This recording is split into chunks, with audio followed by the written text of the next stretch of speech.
সুপ্রিয় দর্শক, আপনাদের সকলকে আমন্ত্রণ জানাচ্ছি বৈশাখী টেলিভিশনের স্বাস্থ্য বিষয়ক নিয়মিত আয়োজন বৈশাখী হেলথের আজকের পর্বে। পুরো আয়োজন জুড়ে আপনাদের সাথে থাকছি আমি ডক্টর ইফা জান্নাত ইফা।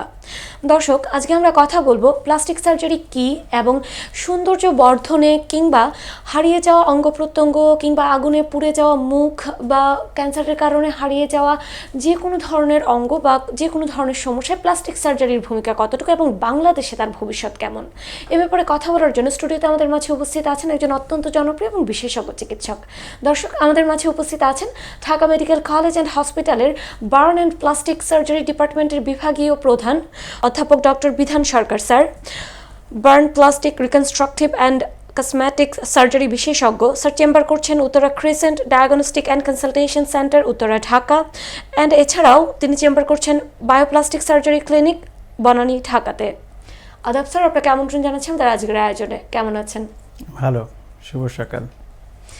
স্যার, যেহেতু আজকে আমরা প্লাস্টিক সার্জারি নিয়ে আলোচনা করবো, তাই শুরুতেই জানতে চাচ্ছি যে প্লাস্টিক সার্জারি বলতে আমরা কি বুঝি এবং এর কি কি ব্রাঞ্চেস আছে? প্লাস্টিক সার্জারি আসলে এটা একটা সার্জারি যেটা বডির মাথা থেকে পা পর্যন্ত এটার যে স্কিন বা সাবকিউটেনিয়াস টিস্যু বা মাংসপেশি, এটা বাইরের যে পার্টটা আছে বডির আমাদের, সেটা হতে পারে পড়ে যেয়ে, সেটা হতে পারে অ্যাক্সিডেন্ট হয়ে, সেটা হতে পারে ক্যান্সার, সেটা হতে পারে জন্মগত ত্রুটি। এই বেসিক এই চারটা হেডলাইনে যে কোনো জিনিস সেটাকে আমরা ধরেন পুড়ে যাওয়ার ফলে ডিপ বার্ন হলো, সেটাকে অনেক সময় সেই ডিপ বার্নের অংশটা যেটা মরে যায়, পচে যায়, সেটা ফেলে দিয়ে সেখানে চামড়া লাগানো বা ফ্ল্যাপ দেওয়া বা রিকনস্ট্রাকশন করা। ধরেন অ্যাক্সিডেন্ট হয়ে গেছে, তার মাংসপেশি লস হয়ে গেল, হাড়টা বেরিয়ে গেল, সেই হাড়টাকে কাভার দেওয়ার জন্য যে রিকনস্ট্রাকশন, সেটাও প্লাস্টিক সার্জারি। আবার ধরেন ক্যান্সার, কারো বডির সেটা ব্রেস্ট হতে পারে, যে কোনো জায়গায় skin, under the skin and subcutaneous tissue muscle আমরা বললাম, সেখানে যদি কোনো ক্যান্সার হয় সেটাকে আমরা কেটে ফেলে দিয়ে সেখানে আমরা আবার ফ্ল্যাপ মাধ্যমে বা চামড়া দেওয়ার মাধ্যমে আমরা যে রিকনস্ট্রাকশন করে থাকি, সেটাই প্লাস্টিক সার্জারি। আবার কিছু আছে জন্মগত ত্রুটি, যেমন ঠোঁট কাটা, টালু কাটা, এক্সট্রা আঙ্গুল বা আঙ্গুল জোড়া লাগানো, বিভিন্ন ধরনের জন্মগত ত্রুটি আছে, সেগুলোরও আমরা আবার পুনর্গঠন করে আবার নর্মাল পজিশনে নিয়ে যাওয়ার করার চেষ্টা করা হয়, সেটাই প্লাস্টিক সার্জারি। বাংলাদেশে যেমনটা আপনি বলছিলেন যে প্লাস্টিক সার্জারি নিয়ে, বাংলাদেশে প্লাস্টিক সার্জারির ভবিষ্যৎ কেমন এবং আপনারা চেম্বারে আসলে কসমেটিক সার্জারি আসলে করছেন কিনা? কারণ সৌন্দর্য বর্ধনের একটা খুবই সুন্দর সময় চলছে এখন বাংলাদেশে, সবাই সৌন্দর্যকে আমরা খুব পছন্দ করি। সেক্ষেত্রে অনেকে আসলে কনফিউজড থাকেন যে সৌন্দর্য বর্ধনের উদ্দেশ্যে বিভিন্ন ধরনের প্রসিজিয়ার কারণে তারা কোথায় যাবেন, কোন ডক্টরের শরণাপন্ন হবেন। এক্ষেত্রে স্যার, আমি একটু জানতে চাইবো যে আপনারা কসমেটিক সার্জারি আসলে চেম্বারে করছেন কিনা? হ্যাঁ, বাংলাদেশে প্লাস্টিক সার্জারির ভবিষ্যৎ খুবই উজ্জ্বল আমি মনে করি, এর প্রসপেক্ট অনেক ভালো। বাংলাদেশে প্লাস্টিক সার্জারি অনেক কিছুই হচ্ছে অ্যাডভান্স, যেমন মাইক্রো সার্জারি, এটা হচ্ছে বডির এক অংশ থেকে টিস্যু এনে আরেক অংশে প্রতিস্থাপন করা। এটা আমাদের ঢাকা মেডিকেল এবং আমাদের প্রাইভেট চেম্বারে এগুলো আমরা করে থাকি। এছাড়া কসমেটিক সার্জারি আপনি যে বলছেন, কসমেটিক সার্জারি আজকালকার বাংলাদেশি মানুষরা সচেতন হয়েছে নিজেদের সৌন্দর্যের জন্য। তো কসমেটিক সার্জারি, অনেকে মনে করে যে প্লাস্টিক সার্জারি মানে কসমেটিক সার্জারি, এটা আসলে ভুল। এটা আমি আগেই বললাম যে এটা পোড়া, অ্যাক্সিডেন্ট, ক্যান্সার বা জন্মগত ত্রুটি যে কোনোভাবেই এটার বডির যে কোনো পার্টেই আমরা এটা পুনর্গঠন করতে পারি, রিকনস্ট্রাকশন, সেটাই প্লাস্টিক সার্জারি। তো কসমেটিক সার্জারি বাংলাদেশে হচ্ছে, আমাদের সরকারিভাবে হচ্ছে, বেসরকারিভাবে হচ্ছে। বেসরকারিভাবে আপনার বিভিন্ন চেম্বারে আপনার laser, liposuction, filler, thread, botox, এইসব নানা রকম অ্যাস্থেটিক প্রসিডিওরগুলো হচ্ছে। এখানে নন সার্জিক্যাল প্রসিডিওর হচ্ছে এবং সার্জিক্যাল প্রসিডিওর হচ্ছে।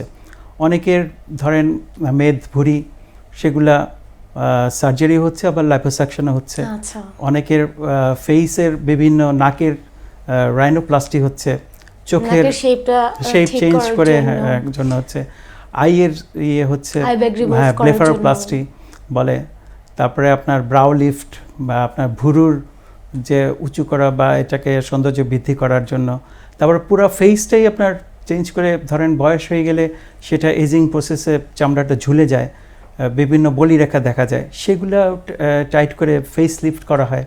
তারপরে আপনার গলায় করা হয়, চিবুকে করা হয়, ইভেন হাতে আর্মে করা হয়, থাইয়ে করা হয়, পেটে তো আছেই, এছাড়া ব্রেস্টেও করা হয়।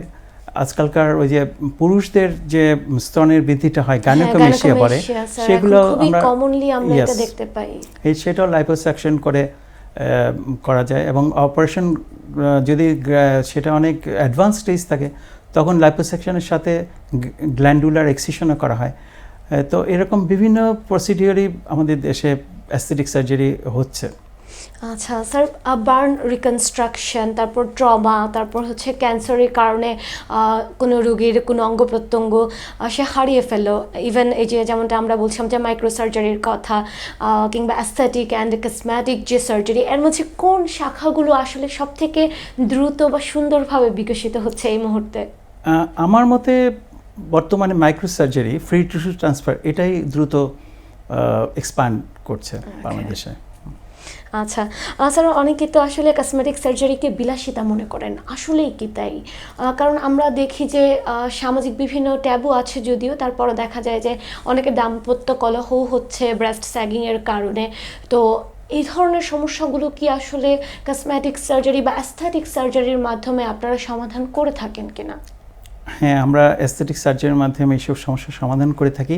তবে কসমেটিক সার্জারি বিলাসিতা এই কথাটা ঠিক না, কারণ যাদের দরকার তাদের ক্ষেত্রে তো আর বিলাসিতা না, কিন্তু যাদের দরকার নাই তাদের ক্ষেত্রে বিলাসিতা। এখন কোনটা দরকার না সেইটা আসলে ডিসাইড করাটাই হচ্ছে বড় জিনিস। আচ্ছা স্যার, এতক্ষণ তো আমরা জানলাম যে আসলে প্লাস্টিক সার্জারির মাধ্যমে আমরা ক্যান্সারের হারানো অঙ্গ প্রত্যঙ্গ, কোনো ধরনের পুরনো ক্ষত, এগুলোকে আসলে ঠিক করতে পারি। তো স্যার আসলে কোন কোন প্রসিজিয়ারের মাঝ দিয়ে যে এই ট্রিটমেন্টগুলো করা হয় বা এই সার্জারিগুলো করা হয়, কারণ মানুষের মাঝে একটা সার্জারির প্রতি ভীতি থাকে। তো স্যার আপনি তাদের এই ভীতি দূর করার উদ্দেশ্যে কি বলবেন বা প্রসিজিয়ারটা সম্পর্কে একটু ছোট করে জানতে চাইবো। আচ্ছা, এখন বডির এক এক পার্টের রিকনস্ট্রাকশন তো এক এক রকম। ধরেন ব্রেস্টের ক্ষেত্রে আমরা অনেক সময় পিঠের থেকে মাংসপেশি এনে সেই পেডিকেল ফ্ল্যাপ বলে সেটা দিয়েও করতে পারি। আমরা এক্সট্রা ইমপ্ল্যান্টও ইউজ করতে পারি, বা যেটা পাওয়া যায় আর্টিফিশিয়াল, যেটা সিলিকন মেড ইমপ্ল্যান্ট, সেটা দিয়েও আমরা রিকনস্ট্রাকশন করতে পারি। বা বডির অন্য জায়গার থেকেও ফ্রি টিস্যু ট্রান্সফার নিয়ে এসে তলপেট থেকে সেটা দিয়েও ব্রেস্ট রিকনস্ট্রাকশন করা যায় বিভিন্ন পার্ট থেকে। এরকম আপনার যে এরিয়ায় সেই এরিয়ার বা দূরবর্তী কোনো টিস্যু এনে ফ্ল্যাপ কাভারেজ মাইক্রো সার্জারির মাধ্যমে ফ্রি টিস্যু ট্রান্সফার অ্যানাস্টোমোসিস করে এটা আমরা করতে পারি। এছাড়া এখন আধুনিক অনেক stem cell therapy, tissue engineering, এগুলো বিভিন্ন জিনিস টেকনোলজিগুলো আসতেছে, এর মাধ্যমেও এগুলা চিকিৎসা করা সম্ভব। আচ্ছা স্যার, এখন তো বর্তমানে বিশ্বব্যাপী প্লাস্টিক সার্জারিতে এআই, তারপর 3D পেইন্টিং, এগুলো খুবই, ইভেন রোবোটিক্স, এগুলো খুবই জনপ্রিয়। তো বাংলাদেশে কি স্যার আমরা এগুলো ব্যবহার করতে পারছি? বাংলাদেশে রোবোটিক প্লাস্টিক সার্জারি এখন শুরু হয়নি, কারণ রোবোটিক মেশিন মানে সরকারিভাবে নাই, বেসরকারিভাবেও রোবোটিক সার্জারি, প্লাস্টিক সার্জারি হয় কি না আমার জানা নেই, খুব সম্ভবত নাই বাংলাদেশে। তো এটা ওদের ভবিষ্যতে অবশ্যই হবে। এবং এআই এবং 3D পেইন্টিং আপনি যেগুলো বললেন, এগুলো খুবই কার্যকর। ধরেন আপনার ফেসের যে ফেস প্রোফাইল, এটা তৈরি করার জন্য আপনার এই যে 3D পেইন্টিং এবং এআইয়ের কিন্তু অনেক ভূমিকা আছে। যে আপনার নাকটা বা চোখটা বা চিবুকটা বা ঠোঁটটা কতটুকু কি করলে আপনার সৌন্দর্য, আপনার রেশিও ফেসের প্রোফাইলটা সুন্দর হবে, সেটা কিন্তু এআই বা 3D প্রিন্টিংয়ের মাধ্যমে বের করে ফেলা যায়। তারপরে ওইভাবে রিকনস্ট্রাকশন করা যেতে পারে। এটার ক্ষেত্রে ভালো ভূমিকা আছে এদের। জি স্যার, আপনাকে অসংখ্য ধন্যবাদ আপনার শত ব্যস্ততার মাঝে আমাদের সময় দেওয়ার জন্য। বৈশাখী টিভির দর্শকদের অনেক ধন্যবাদ যারা এই প্রোগ্রামটা দেখেছেন, এবং সবাইকে শুভেচ্ছা। সুপ্রিয় দর্শক, এই মুহূর্তে আমরা অনুষ্ঠানের একেবারে শেষ পর্যায়ে চলে এসেছি। পরবর্তী পর্ব দেখার আমন্ত্রণ জানিয়ে বিদায় নিচ্ছি। সে পর্যন্ত সুস্থ থাকুন, ভালো থাকুন, বৈশাখী টেলিভিশনের সাথেই থাকুন। আল্লাহ হাফেজ।